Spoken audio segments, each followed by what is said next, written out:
friends, Tal Typicon, News of the Colonies on your Beta 5. In tonight's Swollen Letters, Purple people advised to go to the lower levels and resume containment. Our Fighting Tangents win another game. And there's more acid rain in the forecast. And now to those Swollen Letters. The mandatory 10-day containment period has been extended for the Purple people in Level 3. The announcement was made in the light hours today by the true governor after traces of lemur were found near the salt pillars of Preston. Panic was reported briefly on the level after sightings of ground warbles. The sightings were unconfirmed. With shouts of preserve and conquer, the Assembly of Progress opened its doors today to consider the words of number 1. Numbers 15 through 62 gathered in the movable arena to ponder the scrolls. Recommendations include a rerouting of the main channel through the back foliage and a continuation of the very popular protein showers. Here we see the Assembly debating the controversial time travel units for the elderly. Small bands of white rebels clashed briefly with colonial police today during the darkness on the outer prairies. Laser fire and particle warfare were exchanged during the 5-hour battle. Colonists from the nearby villages of Replon and Taruni donned Spectre suits and went underground for the duration. Well, that's the news. Tex, a little excitement last night, huh? Boy, I'll say tell. Thank you. Hello again, everyone. Tex Rhombus here with Third Colony Sports. And last night at Zevon Memorial Stadium, this reporter saw what had to be the greatest game of sparkball ever played. Our own Tangents took on the Turbos of Sector 5 in a real circuit burner. The lead changed hands several times, and after 3 units of play, the score was tied 7-7. Yes, the proton layer sizzled with excitement as Glimo of Sebulon ignited a blue chip rally, striking 3 times in the 4th unit, twice while the Turbos were in jeopardy. But in the end, it was our come-from-behind Tangents who finally came out on top, winning the match in sudden death overtime. There were no survivors. In other action, the Ellipsoids outlasted the Grinders 6-5.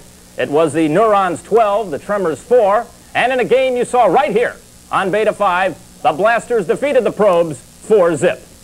We'll have images at 10 o'clock. Well, it's finally official. That long-awaited sale of the Boron Blasters to the Blue Ones of Labor has finally been approved by the Subterranean Council. Terms of the agreement and expected casualties were not announced. Turning briefly now to Particle Ball, out at Methane Park, the 4th annual Roto Cup final resumed without incident today. Last night, you'll recall the green team forced cancellation of the match when they were overcome by oxygen. And finally, this afternoon's title bout between Smegnor and Falbon was called due to excessive light. They're going to try to reschedule that fight sometime during the next planning season.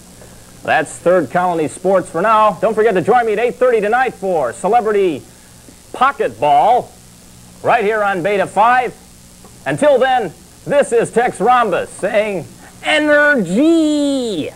Thank you, Tex. That makes it 5 in a row, doesn't it, for the Tangents? The Tangents are on a hot streak, Tal, and had a lot of people out there last night. Well, I'd like to get out there. What are those passes? What do they cost? 7 units apiece, upper level. That's where I was. Yeah, I might have to wait on that. Thank you. Okay. And now over to Art Modern with the weather. Some problems with the ozone, huh, Art? Yeah, I guess so, Tal. A lot of you were probably wondering what happened to the ozone shield this morning. Well, the big filter failure took us by surprise earlier, and before we could get the word out, a couple of the elderly were fried beyond recognition. Regrets to the survivors, okay? Let's take a look at the weather map for tonight, all right? Lots of acid rain coming in off of San Clemente Bay.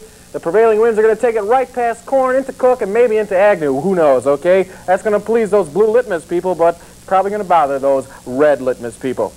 And there's going to be a big particle watch out for most of Crazo and maybe parts of Elvis, too, okay? Some of those particles can get to be up to about 3 feet across, so if you're going to go out, don't forget your walking helmets, all right? Methane levels all the way up in all the sectors. Frostbite, Corn, and Dallas for sure. There's going to be a smoking ban until 1300. And for you lovers, okay, the red glow is going to be especially prevalent down in Mayberry and Miami. So if you're going to do that, wear your infrared goggles, okay? And I guess Lake Erie has definitely solidified, all right, signaling the beginning of the nuclear tractor pull season. That's it for the weather tonight. Energy!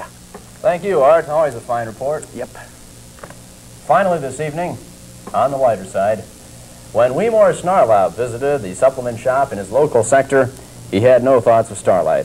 However, snarlop happened on a phasor in progress. He signaled the Colonial Patrol, and the potential liftoff was diverted. Upon being hoisted in the main arena today, Snarlop remarked, "If the wind had been dark, the Shinor would be gone."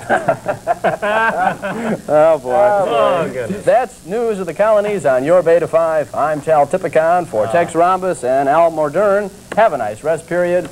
Energy. Energy, everyone.